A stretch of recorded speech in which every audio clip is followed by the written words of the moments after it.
queridas, a paz do Senhor. Para você que está assistindo a mais um vídeo do Pão Diário da ADIF, eu me chamo Kari e faço parte do corpo de membros da Igreja Assembleia de Deus da Ilha do Fundão.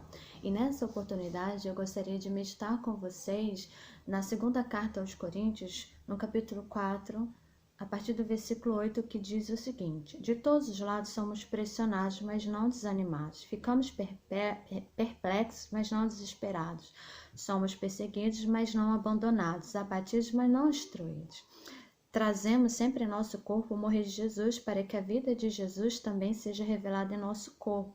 Pois nós que estamos vivos somos sempre entregues à morte por amor a Jesus, para que a sua vida também se manifeste em nosso corpo mortal. De modo que em nós atua a morte, mas em vocês a vida. Está escrito: Criei, por isso falei. Com esse mesmo espírito de fé nós também cremos e por isso falamos. Porque sabemos que aquele que ressuscitou ao Senhor Jesus dentre os mortos também nos ressuscitará com Jesus e nos apresentará com vocês. Tudo isso é para o bem de vocês, para que a graça que está alcançando um número cada vez maior de pessoas faça que transbordem as ações de graça para a glória de Deus. Por isso, não desanimamos, embora exteriormente estejamos a desgastar-nos, interiormente estamos sendo renovados dia após dia.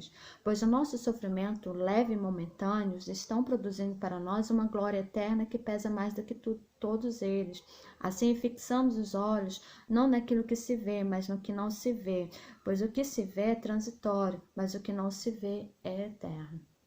Bom, no capítulo 4 da segunda carta aos Coríntios, o apóstolo Paulo declara que tem pregado o evangelho com muita responsabilidade, com bastante sinceridade, com bastante esforço. E como consequência disso, ele sofreu muitas perseguições. Ele está dizendo aqui que ele foi perseguido, estava sendo atribulado. Mas de acordo com o apóstolo Paulo, isso não foi ruim, pelo contrário, isso contribuiu para algumas coisas. O primeiro dela é para a glória de Deus, que por causa da fidelidade dos seus filhos e filhas. O segundo é que elas foram benéficas para a igreja, porque manteve a igreja mais unida e cada vez mais dependente de Deus.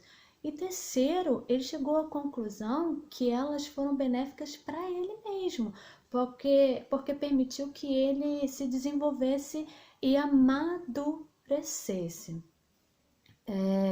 Então, assim, a gente tira algumas lições desse texto e depois, se você tiver oportunidade, tiver tempo, medita no capítulo 4, né, da segunda carta, porque ele é maior do que o que eu acabei de ler, e eu gostaria de meditar algumas verdades que ele diz aqui, são várias, tem muitas lições preciosas, e eu gostaria de me ater apenas a algumas. A primeira é que ele diz que em tudo somos atribulados, que em tudo somos afligidos, mas que a angústia não toma conta de nós, sabe por quê? Porque a graça de Cristo nos sustenta. Outra coisa é que em algumas situações até ficamos perplexos, ficamos com dúvidas, mas nem por isso desanimamos. Sabe por quê? Porque temos confiança no nosso Deus. Às vezes nos sentimos desamparados e até abatidos, mas o amor de Deus e o seu poder nos sustenta o tempo todo, de tal maneira que não somos destruídos. Outra coisa que ele fala que é muito interessante e é bom a gente parar para pensar, principalmente nesse momento em que estamos vivendo dessa pandemia, é que o que sofremos ou o que vamos sofrer ainda, porque a gente sabe e Jesus fala, né? Isso é apenas o princípio, né? Das dores, ainda não é o fim. Então acreditamos, e ele fala assim: olha, no mundo você terá aflição, ou seja, ele não diz que a gente não terá aflição. Enquanto vivermos, enquanto estivermos aqui nessa terra, passaremos por grandes sofrimentos. Então, o que sofremos, ou o que viemos, ou o que vamos sofrer é leve.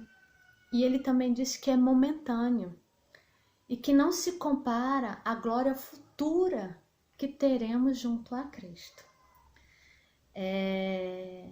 Outra coisa também que ele fala é que não vamos confiar nas coisas que não devemos confiar nas coisas que vemos, nas coisas que ouvimos, pois um dia tudo isso que vemos, tudo isso que está diante dos nossos olhos serão destruídos. Ele nos convida a depositar a nossa confiança nas promessas de Deus, pois são as promessas de Deus, são elas que nos garantem uma vida eterna com o nosso Criador.